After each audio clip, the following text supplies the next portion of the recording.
viewers, welcome to this exciting session of Sathology with Shri Sushil Panditji. He is a very famous author, he is a very famous writer, and also a very famous television personality. In addition to that, the causes on which he speaks on are very dear to 1.3 billion Hindus and many other people across the world. So today, through this Sathology platform, he is speaking to a group of American Hindus and also to a group of American Hindu students and American students across the major universities. So tune in and watch this show. First question to you will be, please explain where you come from, and many people know you, but some people may not know you. And this is also going live on some American students who are seeing it live. So for those audiences, you can explain what you do and what have you been doing for this Kashmiri cause. First of all, thank you so much, Aditya-ji, for giving me this opportunity and for allowing me to connect with your audience across the world, especially in the US. My name, as you said, is Sushil Pandit. My roots lie in the state of Jammu and Kashmir, particularly in the valley of Kashmir, which lies north of Jammu, but south of Ladakh. It is the most populous region in terms of density, and it is also the region which has seen a lot of strife for centuries now. I am a Kashmiri Hindu, and the likes of me are now very rare and scarce in the valley because we were cleansed from Kashmir Valley in 1990, more than 30 years ago, in a very violent and blood-soaked campaign which led to the Hindu genocide in 1990. And it went on for several months and years. And when few years later, some of us decided to go back to our homes, some very brutal, deadly massacres happened. They happened in 98. They happened in 97.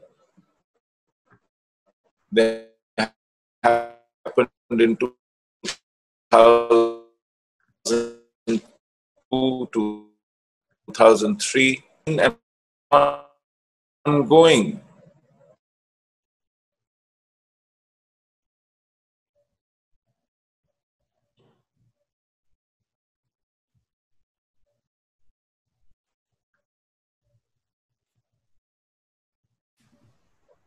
So as a community of the world have been shut out of our homes, our lands in Kashmir Valley. And what is ironical here is that we are the original inhabitants of that land. We are the ones who started the human population in that land. We are the ones who reclaimed that land, which was earlier underwater, a huge reservoir of water called Satisara. The geologists vouch for this fact that this land was submerged under a huge high mountain lake, which our ancestors helped drain for the dry land to emerge, and then we inhabited that place and started a society. And this is in our lore. This is also in one of our Puranas called the Nilmat Puran. that traces the very genesis of Kashmir as a human habitation. Its first people, their society, and their history. Our almanac, our timekeeping, which in Sanskrit is called Panchang, is arguably the oldest timekeeping tradition in the world. The present copy that I have in my house mentions the year 5096. It is called Saptarishi Samvat. This is one of the evidences of the antiquity of our tradition and our existence in Kashmir Valley. It stands to reason that we existed much before that. The tradition of timekeeping is this old, not our history as a community. This was an example to give you an idea as to how we are the original most inhabitants of that land, and how we built a society, an entire civilization that evolved to great heights and some amazing levels of sophistication, knowledge tradition that attracted scholars and seekers from different directions, from far and wide. And it became the font of what we now generally called Indian civilization. A lot of our classics, a lot of traditions, which are the calling card of Indian civilization and culture, are actually rooted in the land of Kashmir. And you find in their genesis a Kashmiri scholar, a Kashmiri author, Kashmiri seer, a Kashmiri philosopher, or a Kashmiri expert. I end by saying that if from the entire body of Sanskrit literature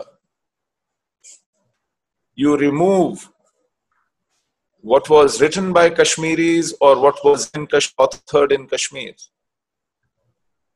what will remain is anybody's nightmare. That is the contribution of Kashmir and Kashmiris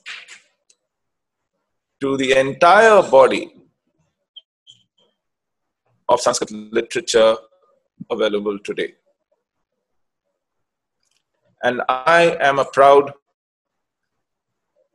representative of that society, that culture, that community, those ancestors, those luminaries. It is truly a humbling realization whenever I think of it. So, thank you so much, Sushil Panditji. Thank you so much that you have put it a historical perspective and dharmic perspective to this. My next question to you is, during the last, and I think during the last 70 years, this issue has been burning in India, but nobody did anything till now really to help until this present government came and they removed the Article 370. But even after that, I keep hearing issues that are not in line, that still you expect something more to be done. So what is that, Sushil Pandit? Aditya-ji, while in the popular memory, We've been suffering for the last 70 years, but the truth is, it is almost 700 years of suffering. To be precise, the first Islamic ruler came to Kashmir in 1339, which you can say is about roughly 680 years ago. And he ascended the throne in 1339. He actually landed in Kashmir as a refugee in 1315, running away from his own clan, his own family, where he rebelled. And he had to run for his life and sought refuge in Kashmir. The then king of Kashmir, Sahadev, took pity on him, granted him refuge, and since he was from a ruling family, a ruling Islamic family that usurped the kingdom in Swat, which was about 100 kilometers to the west of Kashmir Valley, as the crow flies, he was not only given refuge, he was also given the stature of a high class family, part of the social elite, given certain recognition and also status in society, proximity to the ruling class within Kashmir. And that is what he took advantage of. Thankless as he was, he, instead of being grateful, became manipulative and plotted his way up, and through palace intrigue seized the throne in 1339. His name was Shahmir. Correct, that's right. And from then on, the Islamic rule started. So Islamic rule did not start in Kashmir, winning a war, riding on a horseback. No. It started with stealth. It started with manipulation. It started with treachery.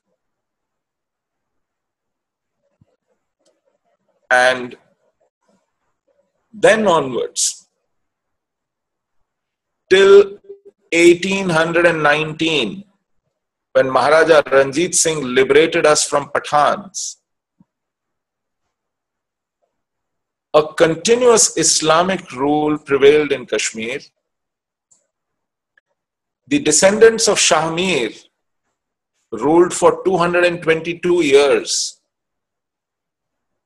about 25 kings, followed by briefly the Chak dynasty,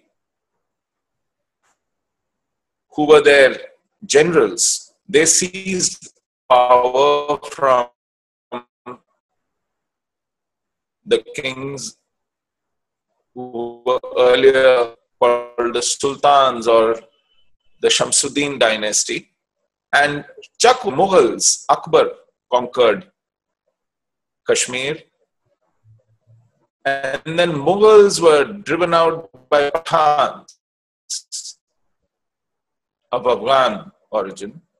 So from 1339 till 1819, Kashmir and its natives went through torment under Islamist rulers,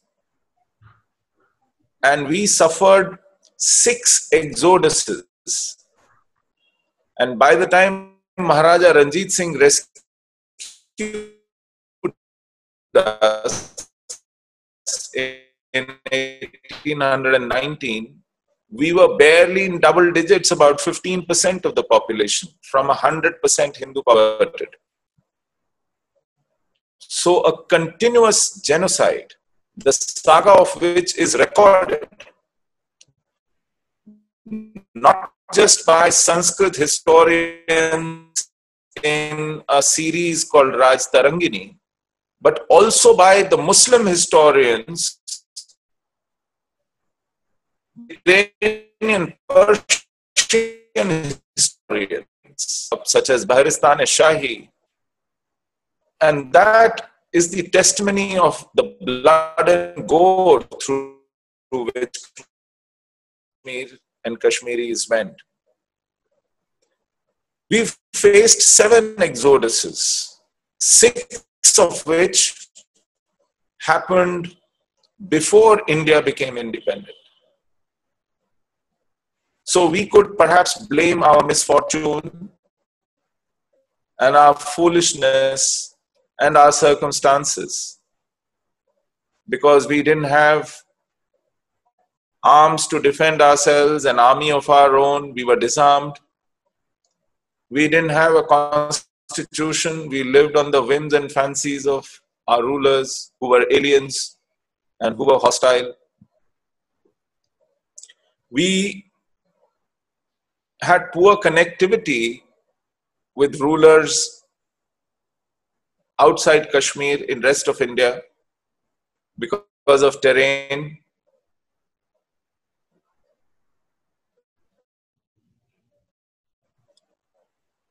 It is the 7th exodus that took place in 1990 that pains us the most, because none of these reasons existed then.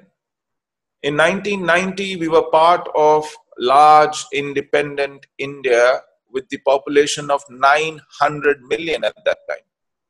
In 1990, we were 90 crores. We were living under a democratic, secular constitution. We had a parliament of elected members numbering more than 800. We were living under a powerful army which was 1.5 million strong, arguably the 3rd or 4th largest, strongest army in the world. We had a system of police. We had courts at different levels, going right up to Supreme Court. We had rights, human rights.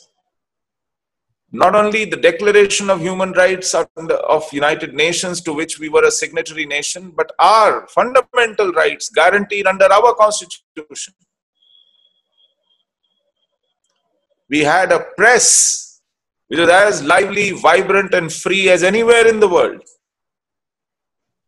We had a civil society. All of it and more proved to be utterly useless when more than 300,000, 350 odd thousand Hindus were violently cleansed from Kashmir Valley. We were murdered, massacred, raped, plundered, our temples desecrated, our homes looted. Our iconic leaders killed in public, broad daylight. Absolutely. Our women and children brutalized. That is what happened to us and this nation of 90 crores, parliament of 800, our courts, our judges, our bureaucrats. They just turned their gaze, shut their eyes, shut their ears, did nothing about it then, have done virtually nothing about it since then, in the last 30 years. That is why it hurts. And you asked, why has this happened? Why has nothing happened in the last 70 years? It is because I think we are afflicted by a disease,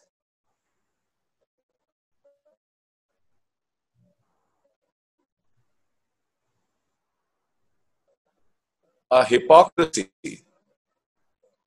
called secularism, where Hindu doesn't matter. We're talking about Hindu persecution at the hands of hostile, predatory faiths is a sin where you need to sweep it under the carpet because it raises an accusing finger at the tormentor whose identity, if you talk about, if you say, I've suffered an Islamist jihad, then it suddenly threatens the idea of secularism in the minds of those who rule us, who govern us, who create, who run the policy establishment in this country, who decide what is wise, what is politically correct, and what is not. So we've suffered from this not just neglect and apathy, but active collusion of our political class, of our bureaucracy, of our judiciary, of our academia, of our media. Each one of them have in a pleasant light, I must say, unequivocally. Yeah, thank you, Sushilji. You put it so well for all of us. Now, the word Kashmir, Sharad Mohan is also there on the call, and he wrote the book Kashmir, the Bermuda Triangle of India. I think he met you at your house also one time, Sharad Mohan. And he's an American author based in Tennessee. And so there is another thing about Kashmir is the word Kashmir is mentioned in Mahabharata also. It is mentioned when Arjun travels north, he crosses Kashmir before he crosses to Uttar Kuru, which is way north of India. He does that.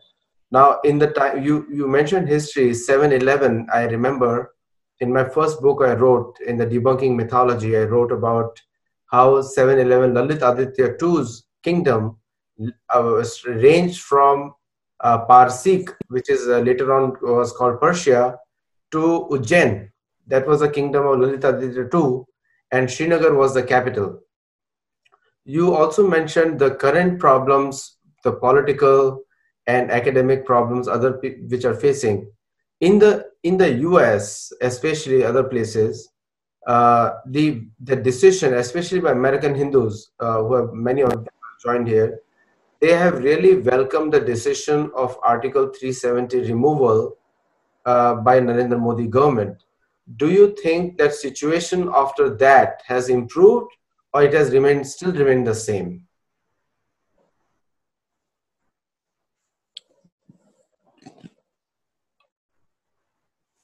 I think the August 5 decisions of last year are a watershed in our history.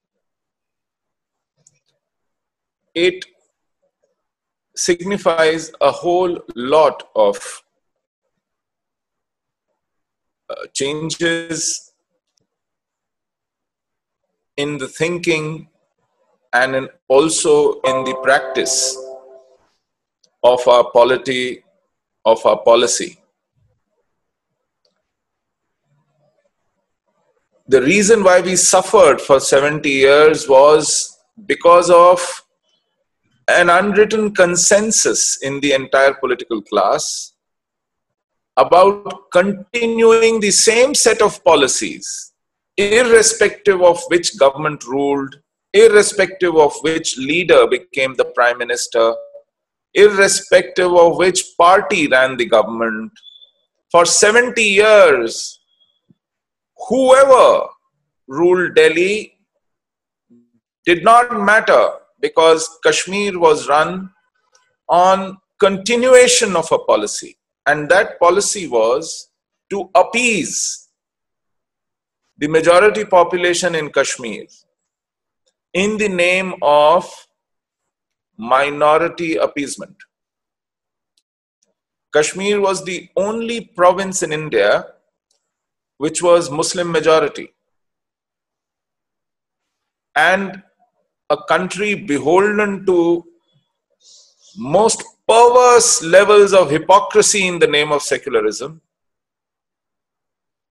was allowing this Muslim majority of the valley complete freedom, complete autonomy.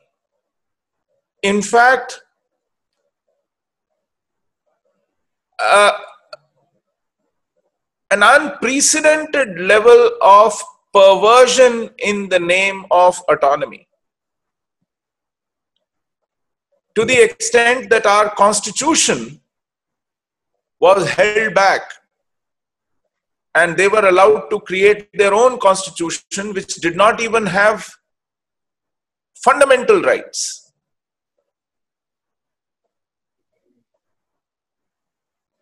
This state had a separate constitution from Constitution of India, which did not even utter the word minority even once. Forget providing for any protection for the minorities or privileges for the minorities. In fact, the level of perversion was such that it borrowed the idea of minority protection from Constitution of India, because there the minorities were Muslims. So a majority community in Kashmir decided to call itself a minority and appropriated all the rights and privileges that were supposed to accrue to a minority who they were not in the state. So such was the level of perversion that was allowed in the state. The jurisdiction of our parliament was restricted. And all this was made possible through this horrendous provision called Article 370. It even gave them freedom to define their own citizenship, which they defined through a phrase called permanent residents of the state. And these permanent residents were defined as those who lived in the state in 1944 and their progeny. Because in 1947, a lot of Hindus and Sikhs came from neighboring Pakistan to save their lives, to escape sure death in riots. And some of the land routes led them to the state of Jammu and Kashmir. But they were disenfranchised. They were deprived of their status as regular citizens of the state of Jammu and Kashmir, and that prevented them from seeking employment in the state government, that prevented their children from seeking education in the state institutions, that prevented them from even buying an inch of land in the state. They could not build a home, they could not run a shop, they could not buy a farm, they could not raise an orchard. They could vote for Lok Sabha elections, parliamentary elections, but they could not vote for provincial assembly, even panchayat elections. So these were virtually stateless citizens, and they were in hundreds of thousands, lakhs of them. Then there were Dalits who were forced to remain scavengers, safai karamcharis. And if their children, through education, through hard work, sought a different career, then they were disenfranchised too. That was the position of Balmikis in our state. But such was the consensus across the political class that the entire Dalit movement turned blind and deaf to their pathetic state, did not raise their voice. So Article 370 also created gender discrimination, because the state decided that if their daughters married outsiders, then their children will not inherit their share in the property. But if the men married outside the state, and some of them indeed married Pakistani women, so even those Pakistanis became state subjects, became citizens, and their children enjoyed all the benefits. Such was the travesty allowed in the name of autonomy guaranteed by Article 370. And there was a political consensus cutting across party lines, cutting across ideologies, cutting across governments, cutting across leaders. It is this consensus which came crashing down on August 5, 2019, when this government amended Article 370 and made those pernicious provisions infructuous, scrapped the separate constitution of the state, scrapped those privileges that created such discrimination, and brought the state of Jammu and Kashmir in the national mainstream. So we were extremely hopeful, and we still are, that this is going to change our destiny. But unfortunately, 9 months down the line, I'm forced to say that this seems to be nothing but an exercise in tokenism. Because last month, after scrapping a privileged citizenship of Jammu and Kashmir, in August, they restored it through a decree, through a gazetted notification, a concept of domiciled citizens. Domiciled citizens in the state of Jammu and Kashmir are those who have lived there for at least 15 years. And these domiciled citizens, to start with, will have an exclusive right on all the state government jobs. Can you believe this? After scrapping the provisions of Article 370, what you were trying to do was bring an alcoholic to a rehab. But here, you have started serving liquor to that alcoholic in the rehab itself. We are back to square one.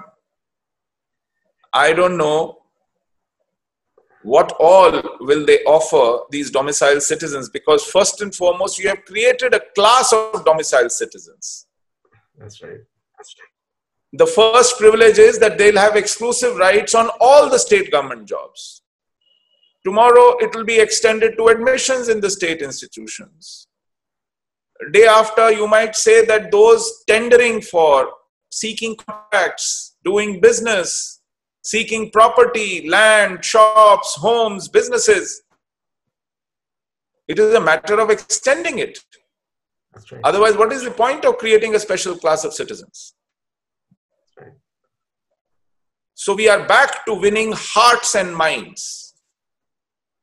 We are back to appeasing the same set of people who have been spoiled rotten in the last 70 years through these privileges. That's right. And that is disappointing. Indeed, that is very disappointing. See, in the US, one thing what I see is the governments have see the same the leftist so Islamic doctrine facing using the face mask of leftism. They are trying to define the policies for the public. The same thing happened in Kashmir. If you look at from the American academic perspective, then the Islamic doctrine is hiding behind the leftist ideology and then trying to get more benefits from the state. So in India, the word was used secularism, which is a very left ideology, very leftist ideology. And so the that kind of advantage was taken over Kashmir. And so one question arises, and most Americans ask it now, what were the situations, and I think through this video you're going to reach many of them, what were the situations in which the local citizens were completely not able to defend themselves in that genocide which happened there? Yes, thank you for asking this question. You must realize, as I had mentioned, that by the time Maharaja Ranjit Singh rescued us 200 years back in 1819, we had already dwindled to a very low double-digit existence. And in the next 200 years, because of an oppressive majority around us, our numbers kept hemorrhaging. By the time we reached 1990, we were less than 5% of the state population. I'm not talking about the Dogra Hindus of Jammu. I'm not talking about the Buddhists in Ladakh. I'm talking about the population of Kashmiri-speaking native Hindus in the valley itself. And since we are the original inhabitants, we lived traditionally wherever we existed. We did not create ghettos. We did not create clusters. Sometimes we were in the minority of 2 or 3 homes in a neighborhood of 100, 150 Muslim homes. So we were present in every village, every district, every city, every suburban town. And if in some exceptional village we did not exist, we had access to it, you know, as teachers, as doctors, as postmen, as government servants, as revenue officials. So as a community, even if we were so small, our presence was widespread, spread very thin, but very widespread.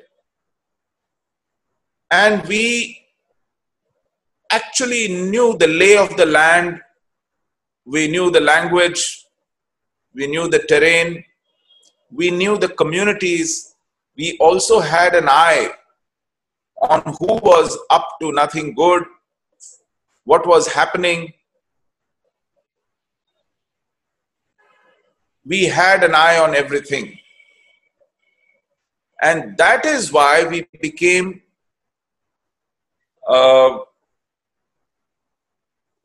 people who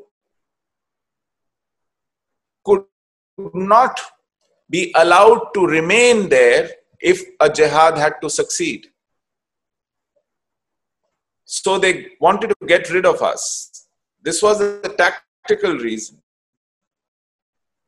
The ideological reason was the sheer hatred for the Hindu among jihadis, among Islamists, who always try to seek a pure Islamic society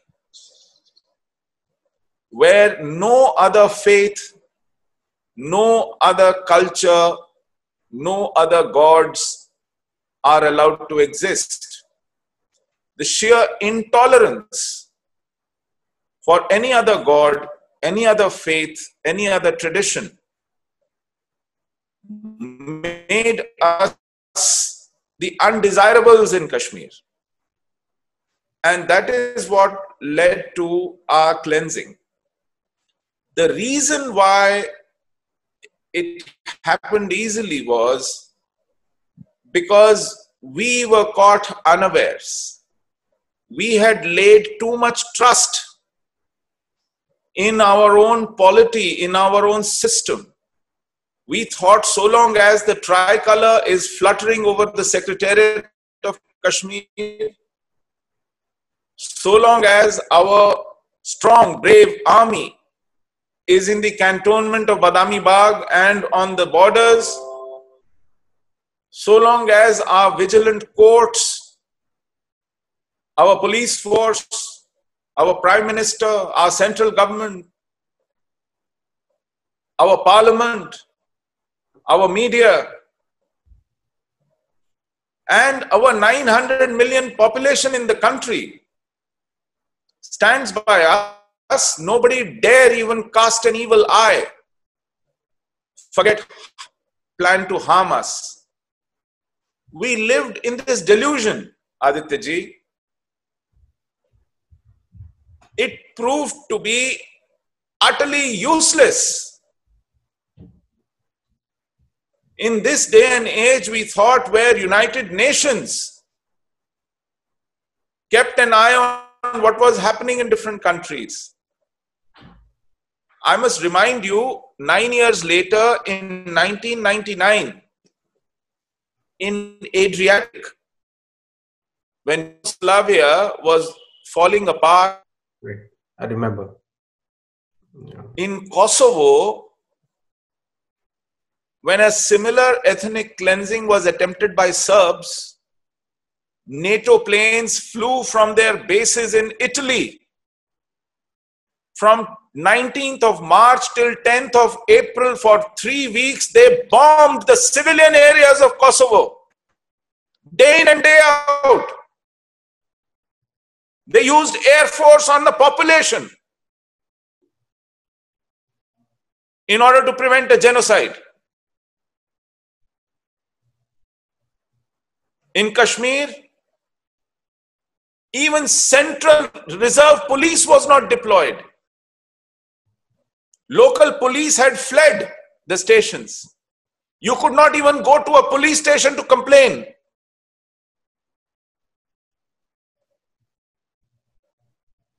Entire country was doing Shila Pujan for Ayodhya at that time. Nobody paid attention to what was happening in Kashmir.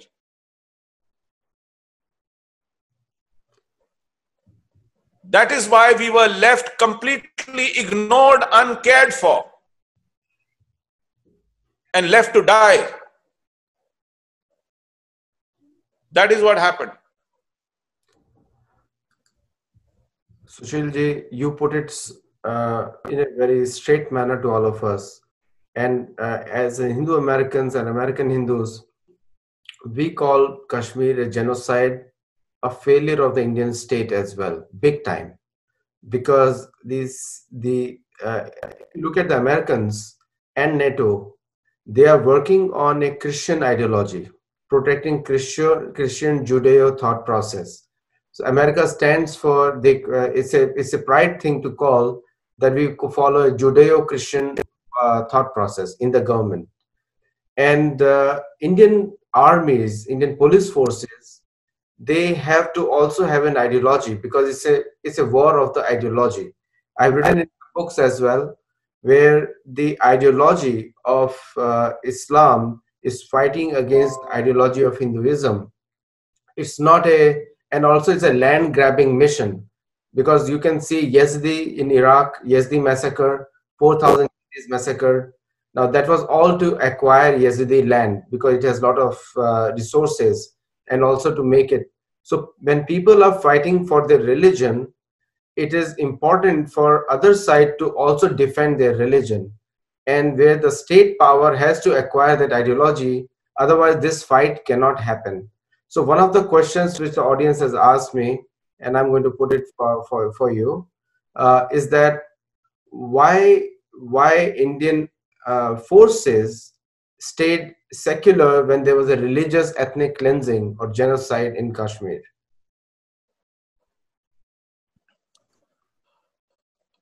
You know, I must remind you, this was happening. The chief minister of the state was Farooq Abdullah. And Farooq Abdullah was the son of Sheikh Abdullah. He was part of the same communal order that created Muslim Conference. Jammu and Kashmir Muslim Conference was their party. And in order to look a little secular, they changed its name to Jammu and Kashmir National Conference.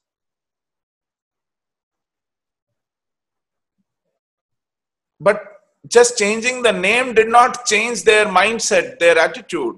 They remained communal bigots at heart, in practice. He was the chief minister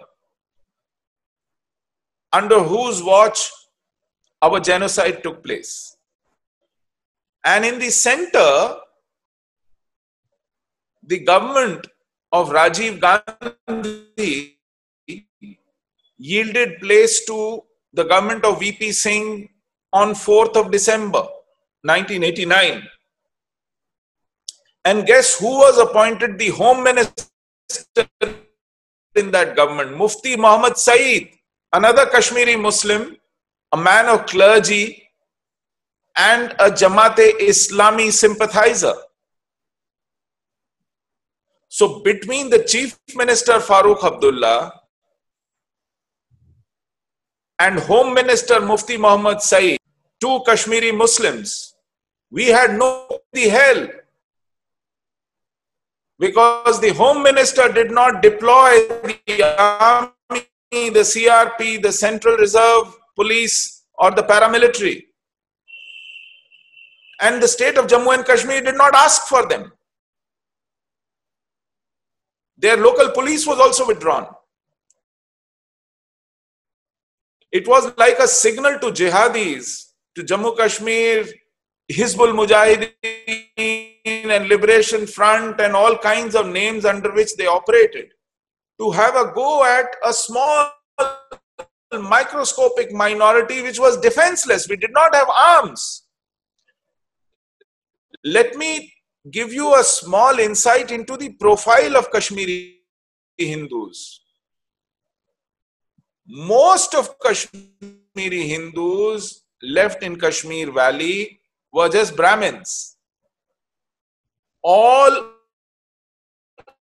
other Varnas had either fled or converted. Even a lot of Brahmins had converted. So what were left of Hindus in Kashmir Valley in 1990 were just Kashmiri Pandits. And this small community of less than 5% in the state were 100% educated community. When I say 100%, I do not mean 90%, 99% or 99.9%. 100% means 100%. We would leave everything to educate our children. And this community had 0% crime. I dare say you cannot find a Kashmiri Pandit in any jail anywhere in the world. We were peaceful, law-abiding citizens. And we were faced with Kalashnikovs. We were faced with hand grenades. We were faced with bloody marauders who did not spare women and children, old men. They had no compunctions, killing non-combatants, killing helpless, defenseless, sick, young, old, women.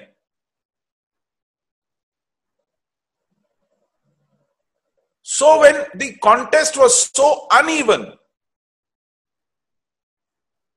there was no other recourse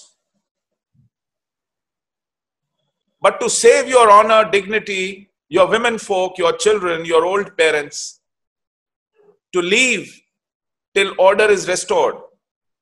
or to come back and fight another day.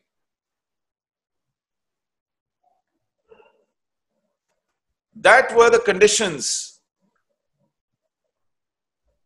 with state having completely abdicated. And I won't say abdicated, but colluded. There used to be a magazine called India Today. It was a fortnightly those days. In the March issue of 1990, Indrajit Bhadwar wrote an article where he mentioned that whenever army caught terrorists illegally crossing the Pakistan border and handed them over to state government, because army doesn't have the power to arrest civilians and prosecute them, you have to hand them over to the police, the state government. In July, more than 80 such terrorists, armed terrorists, were released unconditionally. In July 89, by the state government. In December, they staged a drama of abducting the younger daughter of Mufti Muhammad Saeed, the Home Minister, the freshly made Home Minister, and they released 5 dreaded terrorists in exchange. This is how the entire jihad on ground in Kashmir was sustained through collusion by the state, by those who were supposed to fight them. They were sustaining it, they were encouraging it. And since they had the power to deploy army, they had the power to deploy police, they had the power to deploy central paramilitary forces, they refused to deploy them. And army, police, BSF, CRP are disciplined forces here. They are under the executive control. If they are not deployed, they can't intervene. It is not like Pakistan, where you stage a coup at the drop of the hat. We are a secular country. So even if there is religious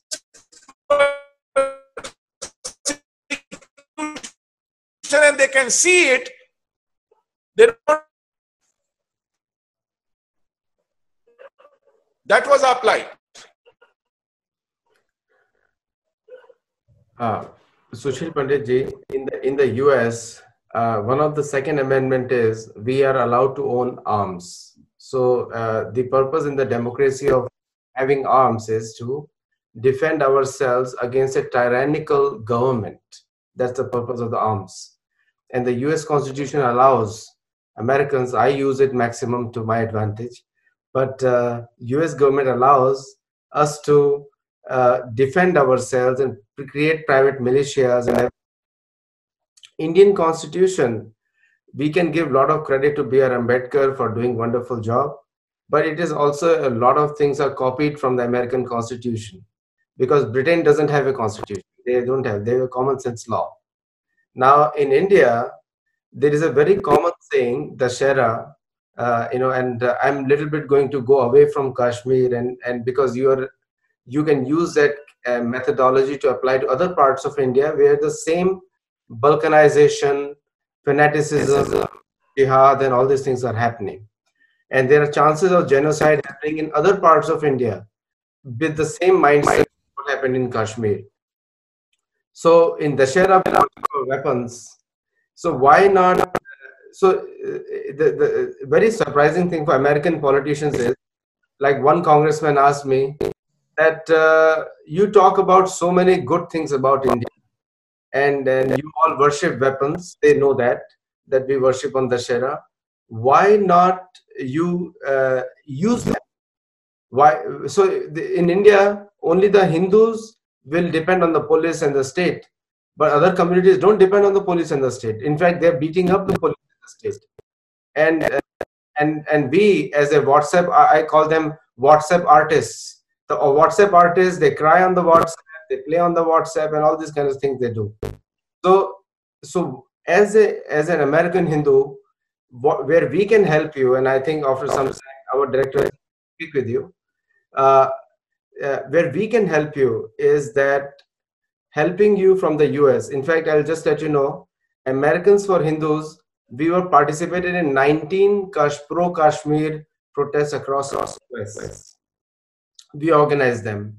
And the pro-CA protests, 27 protests where American Hindus participated. Now, my question to you is, can rest of the India learn a lesson from Kashmir, and what lesson they can learn? I think very good question in terms of, I'll break this up into two. You said you made a parallel, you made an example to contrast the American and Indian situation. We do not have a Second Amendment like privilege, which is right to bear arms. You must understand, Indians bore arms as a tradition. Correct. That's right. And we worshipped arms. We did Shastra Puja on Vijayadashmi Day. But after 1857 War of First Independence, the British colonialists created a law called Arms Act 1862. They disarmed the entire country through that Arms Act. The state that inherited power from the British in 1947 did not fight the war of independence to seize that power as happened in America. There was a transfer of power. The British passed a law in their parliament in London called India Independence Act. Under that law, they transferred power to one of their stooges called Jawaharlal Nehru. This Brown Sahib inherited power from the British under a law. They did him a favor. He was not an elected prime minister. He headed the interim government. Who chose him to be the head of the interim government? British Queen, British system, British Parliament, British government. Sir Clement Attlee, the British Prime Minister. What kind of a constitution did we give ourselves? It was a replica of Constitution of India 1935 created by the British. 90% of the Indian constitution is the same constitution. It imposes the same restrictions on Indian population as British had restricted. Our criminal procedure code, our Indian penal code is everything drawn from British laws.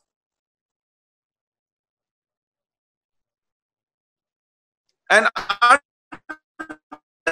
that, Indian population, where government chooses to abdicate, we have no means to defend ourselves, because if we actually prepare ourselves for any kind of defense, we will be prosecuted by the government itself. We will be put in a jail by our own government. We are not allowed to keep a blade longer than 4 inches in our house. You can use kitchen knives as your weaponry, but that's no good against a Kalashnikov or a grenade. You are right. Those who wage a jihad against India are not deterred by these laws, because they first and foremost prepare to challenge the state and its authority. We are patriots. We are law-abiding citizens. We cannot even think of challenging our own state. We love our motherland. We love our country. We are patriots. We are sworn to defend it to death. We cannot even think of raising arms against India.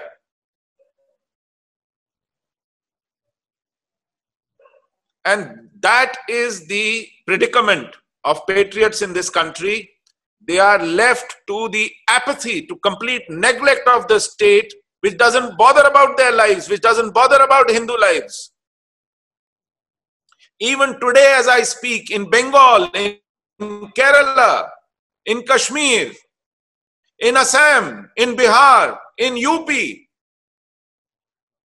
across the country, in Tamil Nadu, in Hyderabad, Hindu lives are hostage to violent mobs.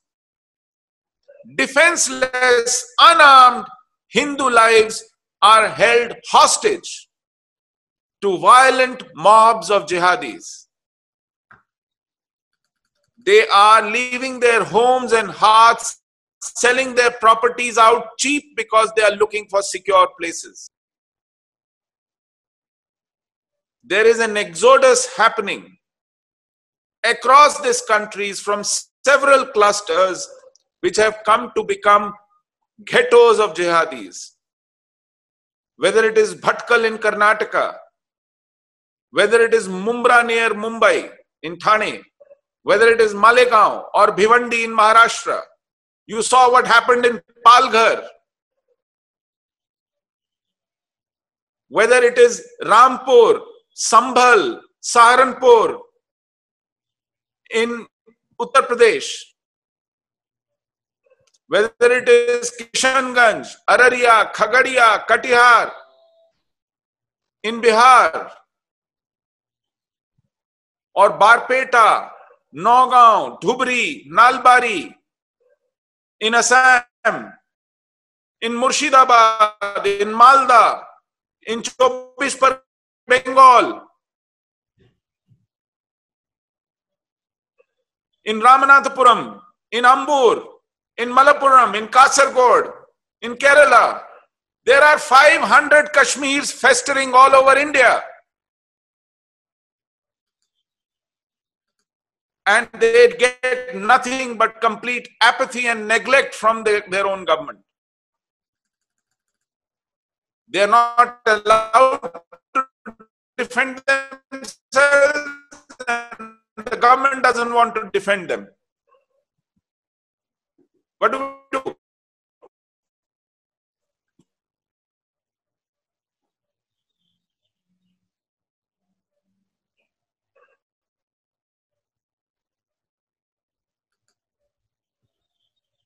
That is our predicament.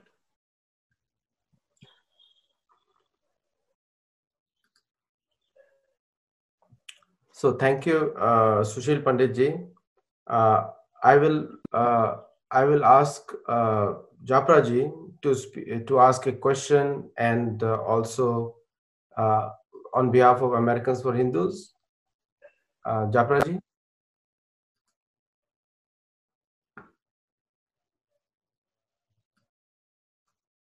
Japra ji, you're on mute. Can you unmute yourself? Please repeat now, Japra ji. Oh, okay. Once again, thank you very, very much, Sushil ji, for joining us, especially in America. And of course, there are some people outside America as well who are listening to you. I tell you, it was such a enlightening and inspiring talk with a lot of history. And our heart is bleeding, you know, after listening to what you said. And now, even especially Maharaja Ranjit Singh, who was my hero, you know, when I was growing up in Punjab, I can see relate to the history, what he was doing.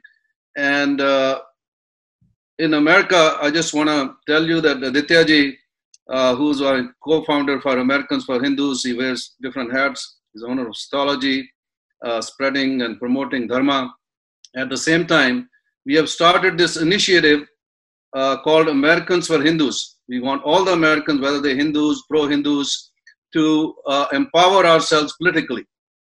Like you said, as long as in our religiously or spiritually, economically, socially, in whichever way, we can be really great, we can be 100% educated, but if he cannot empower ourselves politically, we're going to be thrown under the bus. And and we're going to be just, whether it's a genocide or otherwise, or morally or otherwise, you're going to be just lying under the bus. So this initiative, initially we've been working for many, many years as Indian Americans, Asian Americans, and finally what we found out that the socialists, the communists, and Islamists, and many of these people have infiltrated and taken over many of these organizations and associations, and politically also have become very powerful and strong. So now we have started using the word Hindus, Americans for Hindus, so that our dharma, our Sanatana Dharma can be taught and spread out to all our people first, and also some of the Americans and some of the other communities, so they can learn about our dharma. But at the same time, our people, like you said, they're so docile. As long as they're doing well, they have a good happy, and they want to call themselves Hindus. Very few people join us. We are very fortunate that we have across the country now who are people who have joined us as trustees, as members, and are willing to take this fight and get to the White House, and people who are friends like President Trump or some of the Republicans in Senate and Republicans in Congress. We are aligning with them, and especially in election 2020, we want to make sure that they all win. And just like some British Hindus have aligned with the Conservative Party and made some roads into the political arena, we also want to make sure we empower. So from our point of view, we will empower ourselves. One of the richest country, and especially the Indian Americans are one of the richest per capita income earners is number one, right here, even more than Jews, Japanese Americans, and European Americans, everybody else. So we want to make sure we use that money and that credit to something which we can be done for Hindus. So from here, what we would like to do is, like you mentioned in India, it's just the government, they may have the will, but they are so incompetent, or whichever way, I don't know exactly, they may not have the resources or the democracy, or their hands are tied and they're not capable of doing things, or they cannot do it because of all these other reasons, empathy, sympathy with Islamism, jihadis, whatever you want to call them. But we, like you said, 1857, we started the Gadar right here, where I am in California, in the Valley, and the first independence fight to India went from here. And we want to start the same kind of revolution, Andolan from here. So my question is going to be that I've asked many, all the BJP leaders come, everybody else comes, that why can't we have a Hindu Rashtra, at least in the minds of everybody out there, if you start saying it, rather than calling it democracy and secularism, and okay, those are pseudo-seculars and we should be real secular, and all those things which go on. But if you start calling it Hindustan, rather than Stan, it is a place for Hindus, and everybody else is welcome, but they have to live in the Hindustan. Now, how to go about it with your thinking? I have a very profound thinker out there. Declaring Hindu Rashtra may not be possible. And when I ask question, we are always Hindu country. We have been Hindu country for thousands of years. So why are you asking us this question? So now, that's the answer I get. But the reason we're asking for it, the diaspora all over the world wants their children to go back to their motherland where their roots are and call it Hindus, and they should not be worried about going back over there, just like some Chinese here like to be independent when they go back. So if you can answer that question or some way, how we go about it, how we bring this revolution. If the Indians cannot do it in India, we can bring it from outside. We have no fear, no nothing at all, and especially we are fortunate to be in America, and we can bring this kind of revolution fearlessly. We are fighting the leftists, the media, and everything else. We are trying to take them on and counter them. All the anti-Hindu forces, we are countering them. So tell us in how to bring about it. If they're thinking down the line, it may not be a small, short term, mid-term, but even for the long term, how to go about it.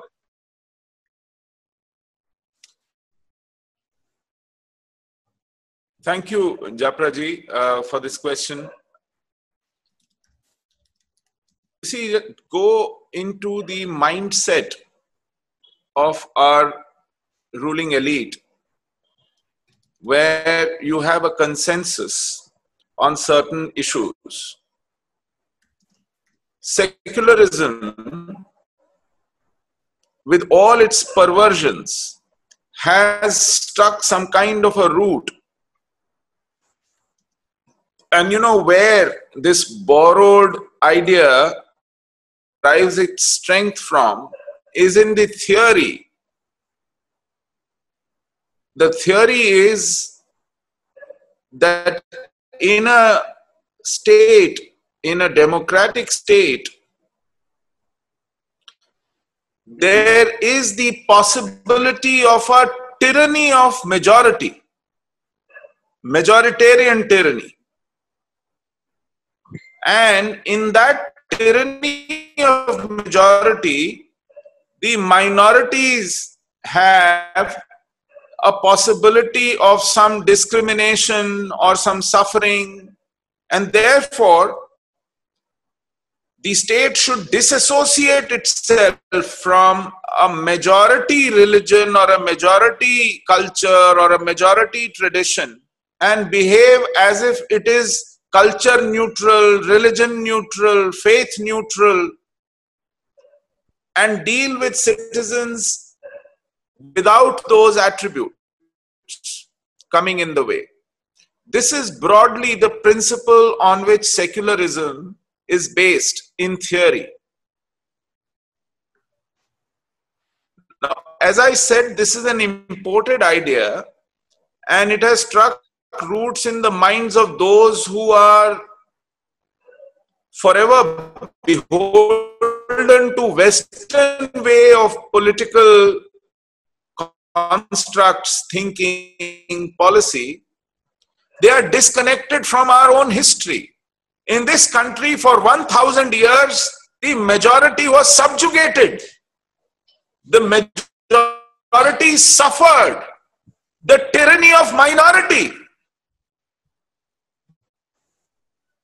We had minorities ruling over us,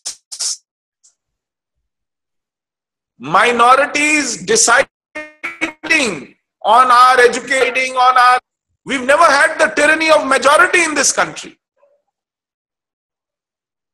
The tyranny of majority existed in Europe when people were burnt at stake, when there were witch hunts.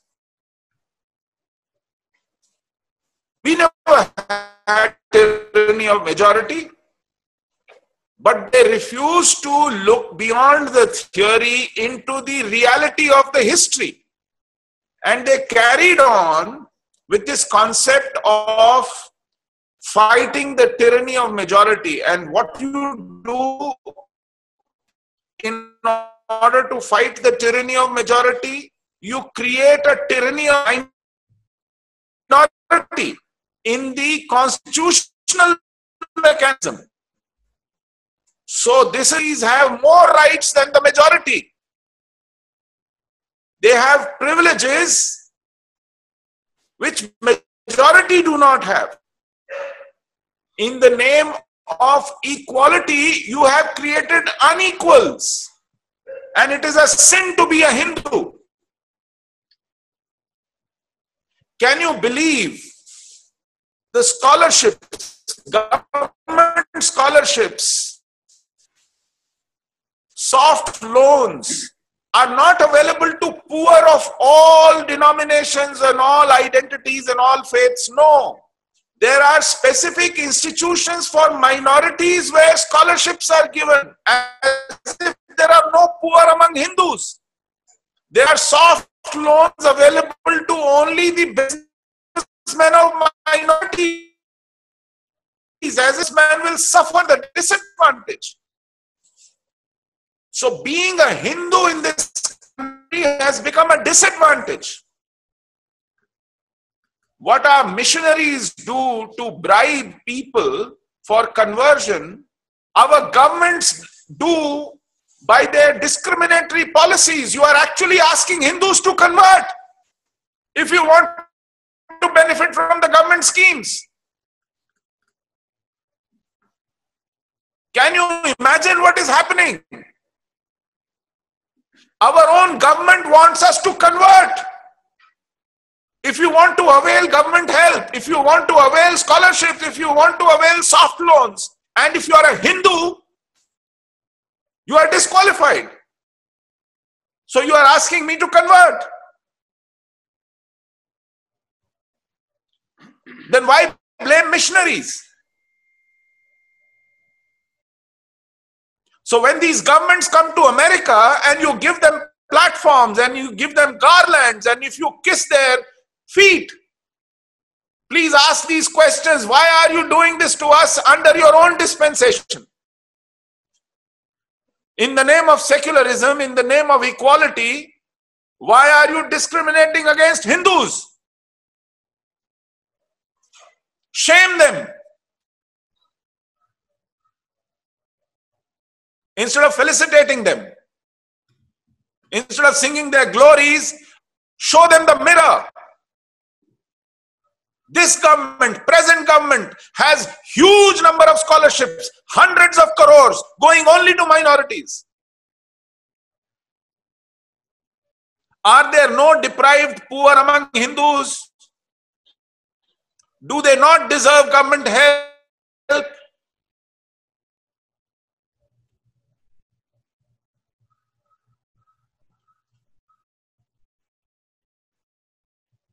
Then why this to all poor, whether it is a Muslim poor or a Hindu poor or a Christian poor or a Sikh poor or a Buddhist poor?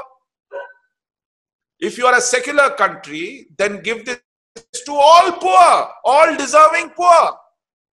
But no, there are special schemes. In the wedding of Muslims, you will have special gifts from governments. Till some time back, there was a Hajj subsidy, which ran into thousands of crores. Even today, if government controls any religious institutions, it has only Hindu institutions. They have control of Hindu temples. No government dare control a single mosque or a madrasa. In this country, they only dare to take control of hundreds and thousands of Hindu temples, and they misuse those temple funds in order to benefit minorities.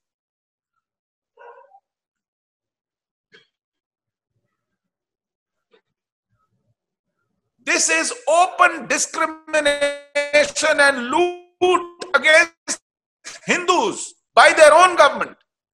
And if you declare it a Hindu Rashtra and you continue with these policies, what is the point? We must shame our politicians, and these are all politicians. Some parties put something else in manifesto and do something else, and others do it on manifesto and do it openly. That's the only difference. We had a prime minister for 10 years. His name was Dr. Manmohan Singh. He openly declared that Muslims have a first right on the resources of India. Do you remember that? Yes. He went public and said Muslims. He did not even say minorities. That's right. This is what is happening in this country. This is what is followed in this country through a political consensus. So by just declaring a Hindu Rashtra will not work, just as by just removing Article 370 and continuing, restoring the old system through the back door doesn't help. By removing 370 with a fanfare, you earn the gratitude of those Hindus who are angry. And then you try and appease those Muslims who were disappointed because 370 was repealed by saying, but we are doing what you wanted us to do. What is the point in having 370 or not having 370 if the actual benefit is accruing to you? What is your problem? Absolutely. So they are trying to burn the candle at both the ends. We have to point at this dishonesty, this treachery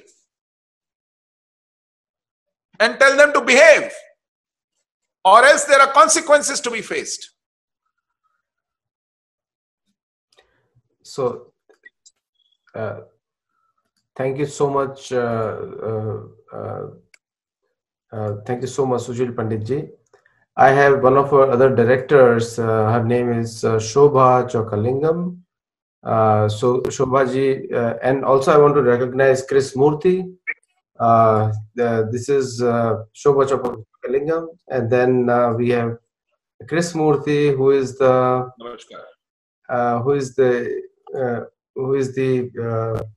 chief of staff of our Super PAC, and so both are very actively involved. So my next question, Shobhaji, you can go ahead and ask your question, please.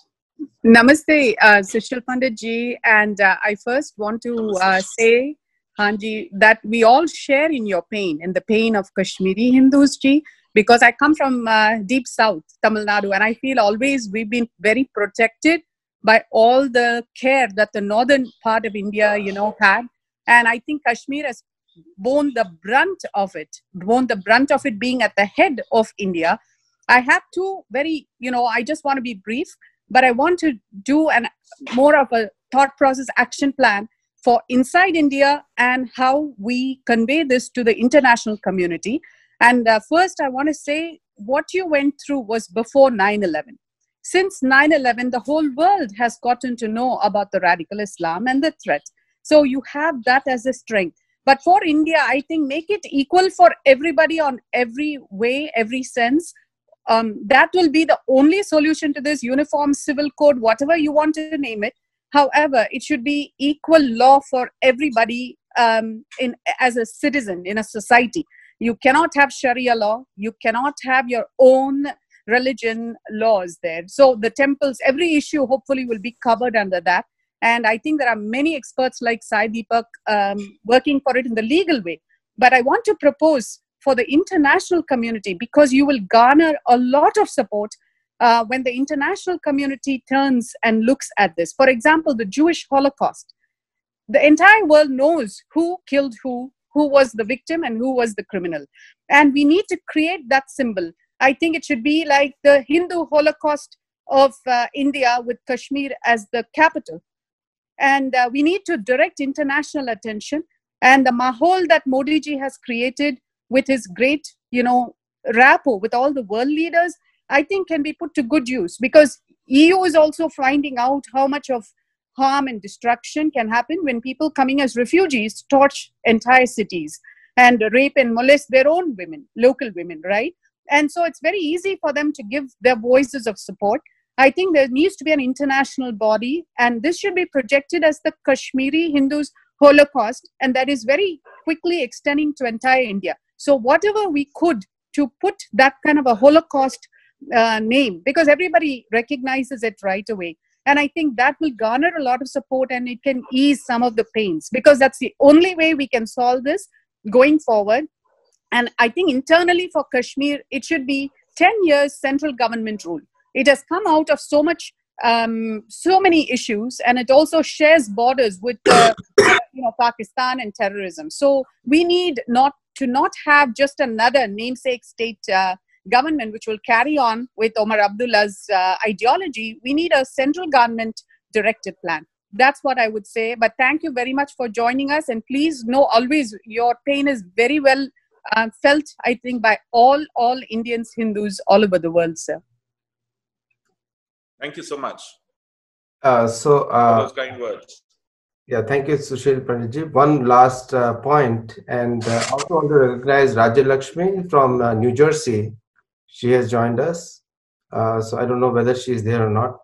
Now coming back to Chris Murthy. So Chris Murthy, floor is yours right now. So you can ask him or welcome him. Okay. So I'm muted, I think. Let's see. Okay. Sushilji, first of all, namaste to you, and thank you for enlightening us. This is, very heart-wrenching and very painful, but we needed to know the truth. Adiji, thank you so much for bringing such a great, leader from Kashmir, who is sharing the realities up there. And I thank you, Adiji.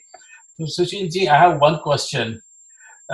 People are leaving, Hindus are leaving from all exodus from Hyderabad, Assam, everywhere and relocating. I want the reverse to happen. For example, there are two parts of my question. One is, why can't the Indian government, if it truly means peace for Kashmir, do what the Israelis did? Give incentives for millions and millions of Hindus to relocate to Kashmir.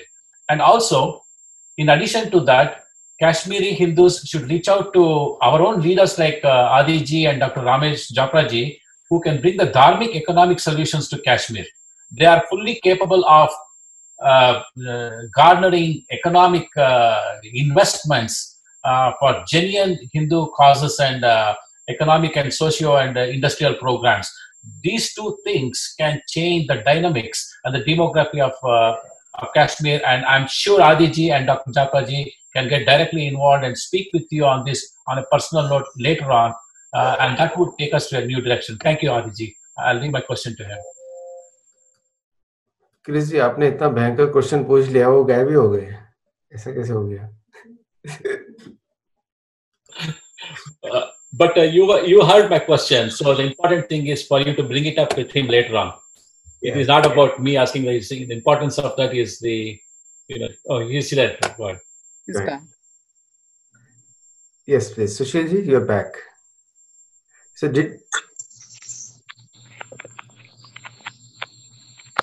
briefly repeat this question in terms of the specific one line, if you could just summarize it. I'll summarize. I was looking at the reverse. Yes, reverse of Hindus. Yes. Influx of Hindus into Kashmir, as well as taking Adiji and involving Dr. Japraji kind of people for the dharmic economic development of Kashmir. Yes. So earlier, Shobhaji also mentioned about changing the laws, about altering the policies, about addressing the constitutional issues.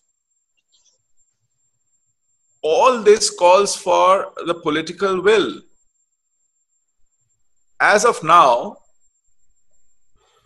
even when there is some semblance of political will, one finds that there is lack of courage of conviction in that will.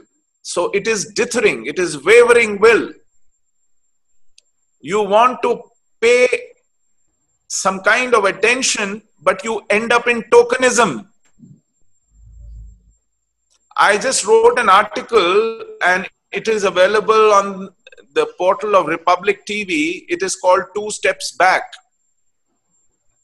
And it traces, you can Google it, you will get it, Sushil Pandit 2 Steps Back. If you Google, you will get the entire article, and there I have listed the things that they have done, our own government has done after August 5, which amounts to retreat, to put it in one single word. So if there is no political will and if there is no resoluteness about these decisions, then it ends up as tokenism. Nothing changes on ground. You can declare it as Hindu Rashtra and then carry on appeasing. Nepal was a Hindu Rashtra, a declared Hindu Rashtra. Today it is sitting in the lap of China. And the inroads jihadis have made on the Indo-Nepalese border is not funny. So likewise, this government has elected, this country, this nation has elected a government in 2 consecutive elections with full majority. Something which is unprecedented in the last several decades.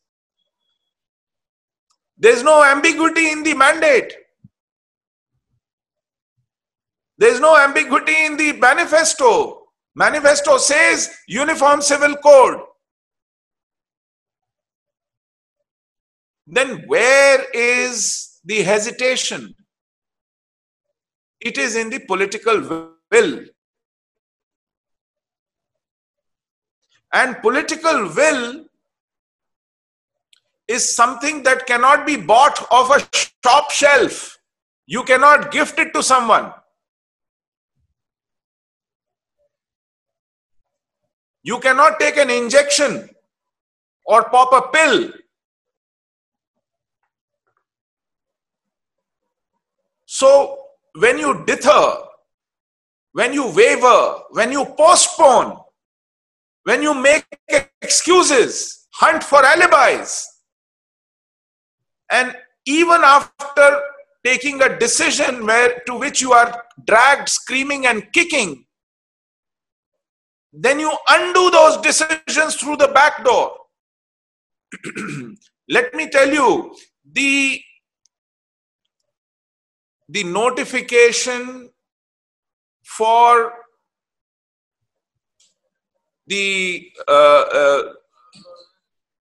Kashmir population, which is about domicile, was done in the middle of a lockdown, when no access to any other news except COVID was available, when people were busy counting the dead and the infected, when everything was shut down, the airlines, the trains, the buses, the traffic, the offices, the shops. In that moment, you just slipped in these announcements. This shows, you know, and this is visible for the last 5 months, ever since you allowed Shaheen Bagh like tamasha and looked completely helpless in front of it. You could not get a main arterial road vacated of few hundred people. That held the entire city of Delhi to ransom. 1 million people had to crawl through traffic morning till evening because a few hundred people blocked the road. You could not prevent a riot from taking place under your very nose in the capital when Donald Trump came visiting. You had to send your national security advisor to beg and plead with the Amir of Tablighi Jamaat at 2 a.m. in the night.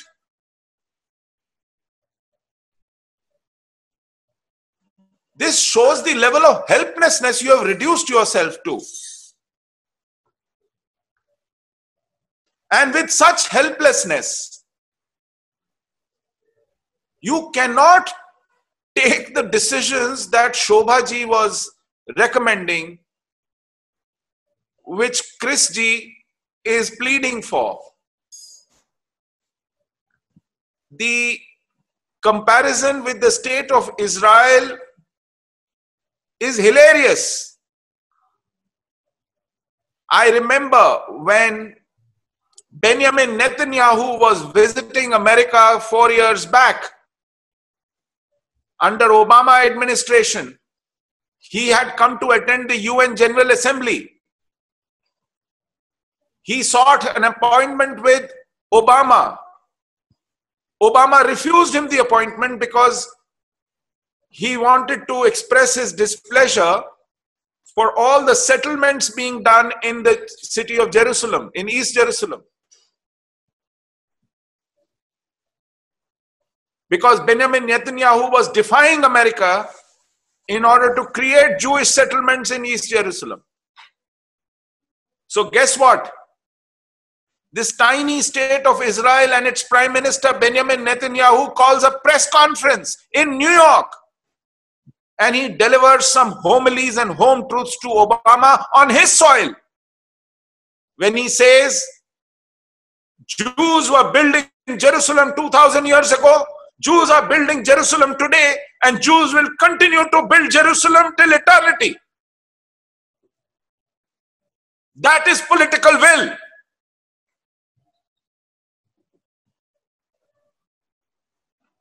Show me that will in the present government and the present leadership.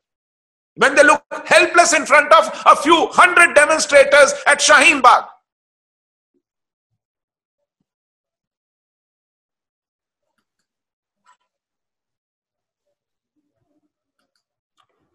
Thank you, Sushil Panditji. Actually, we are all with you, and we are going to work as hard as you do, as we are all passionate. First of all, we want our POK back, and Dr. Japraji, me, we will work on 2021 on a causes thing that we have planned. See, for us, it is very important to be on the table, not on the menu. Right now, we are all in the menu in the US, and we all feel that we can play. I will share the details with you when we are ready. And this is going to highlight the ongoing relentless Hindu genocide in India, in our neighborhood, wherever it is happening, the way it is happening, and what is how it manifests itself. I was yesterday at a TV debate on Republic TV on how Hindu girls, prepubescent Hindu girls in Pakistan are being wrenched out of their families. 1,000 Hindu girls every year. They are forcibly converted and married off to already married middle-aged Muslim men. And we as a country turn a blind eye to them. We are apologetic about some token measures we take in terms of Citizenship Amendment Act.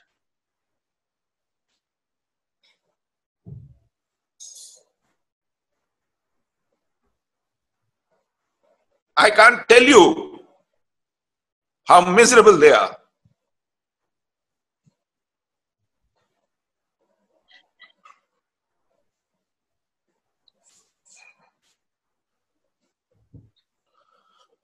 So going forward, in a few months' time, we are going to hold a Hindu Genocide Conference. And I'm already informing you, I'll formally invite you to participate in it. And we will figure out the ways and means of conducting it in the post-COVID world. We'll find a way. That's what we are working at. Sushil Panditji, Americans for Hindus will stand fully with you in the US. So myself, Dr. Japra, and we are already here. So you're directly connected to us. Myself, Dr. Japra and Dr. Bayani, we three are the founders, but you are Shobha Chaukalingam, you are Subhaguru Gangopadhyay, and there are many people joining us, and I will request all other members to join A4H. So you will have a large political power within USA working with you on Genocide Conference. That's our commitment to you. Yeah. So Japraji, would you like to say a concluding word on this one? No, absolutely. I tell you, this has been, like I said, very enlightening and inspiring. And the movement has started. I think our initiative was to empower ourselves politically here in America, which is also very important. I want to tell all the participants, please double up your work and task. कर्म योगी बन जाइए और पूरे जोश के साथ इसमें लग जाइए ताकि हम इसको जल्दी से जल्दी करें. नवंबर इलेक्शन तो आ रहा है, बहुत जल्दी आ रहा है, तो हम इसमें जीत होगी हमारी, तो और भी हमारे को शक्ति मिलेगी. और जब ये सशक्त बनकर हम ये काम करेंगे अपने भारतवर्ष के लिए, हिंदुओं के लिए, कश्मीरी हिंदुओं के लिए, और जैसे कि कहा कि हिंदू सिर्फ बंगाल, तमिलनाडु, केरला, इवन यूपी, आदित्य जी से पहले तो बहुत ज्यादा था, अभी भी कम नहीं हुआ वहां पर, तो बहुत ही अत्याचार हो रहे हैं. तो हम चाहते हैं कि सबके लिए एक ऐसा मुद्दा उठाया जाए, एक ऐसा आंदोलन उठाया जाए ताकि हम सब मिलकर काम करेंगे. And we have lot of resources here in America. तो Sushil ji, please, you know, will be great partnership between us, whether you do it in India or UK or America or wherever, you just tell us. आदेश दीजिए हमें, हम पूरा इसका इंतजाम करेंगे. क्योंकि मैं यहाँ से 28 साल से ये अपना festival of India day parade करता आ रहा हूँ. 1.5 लाख लोग आते हैं उसमें हर साल. 15 अगस्त मनाते हैं जब हम, तो 1.5 लाख के करीब लोग आते हैं. पूरी परेड होती है, 6 लेन्स यहाँ पे जो रोड्स होती हैं उनको बंद कर दिया जाता है. तो यहाँ सिटी ऑफ फ्रीमॉन्ट में तो हर साल बनाते आ रहे हैं 28 साल से. तो हम चाहेंगे कि इसी तरह सब लोगों को इकट्ठा करके ये इसका जो आपने बताया हिंदू जेनोसाइड का, उसके ऊपर पूरा का पूरा इंटरनेशनल लीडर्स को लाकर सबको समझाया जाए, प्रेस को समझाया जाए।